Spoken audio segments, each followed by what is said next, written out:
ورحمة الله تعالى وبركاته. متابعينا الكرام، متابعي قناة عالم الأسعار، أهلا ومرحبا بكم. ما تنسوش تشتركوا في القناة وتفعلوا زر الجرس.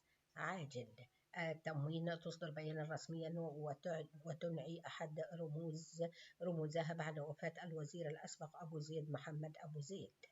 أصدرت وزارة التموين والتجارة الداخلية بيانا رسميا منذ قليل اليوم السبت الموافق 13 ديسمبر 2025 لتعلن عن خبر وفاة المهندس أبو زيد محمد أبو زيد وزير التموين والتجارة الداخلية الأسبق، معربة عن بالغ حزنها لرحيل أحد الأسماء التي ارتبطت بمسيرة العمل العام وخدمة قطاع السلع الأساسية في مصر.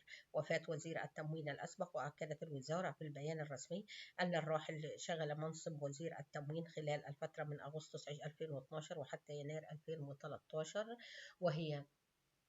وهي مرحلة وصفتها بالمهمة تولى خلالها مسؤولية إدارة واحدة من أكثر الوزارات ارتباطا بالحياة اليومية للمواطنين، وأسهم في متابعة منظومة السلع التموينية ودعم استقرار الأسواق في وقت بالغ الحساسية.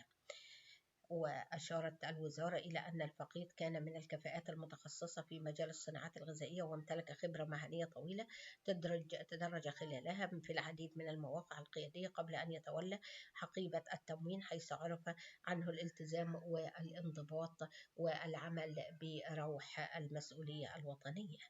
وتقدمت وزارة التموين قيادة وكوادر بخالص العزاء والمواساة إلى أسرة الراحل وزويه، سائلين الله أن يتغمده برحمته الواسعة، وأن يجزيه عما قدمه من خدمة لوطنه، وأن يلهم أهله ومحبيه الصبر والثبات.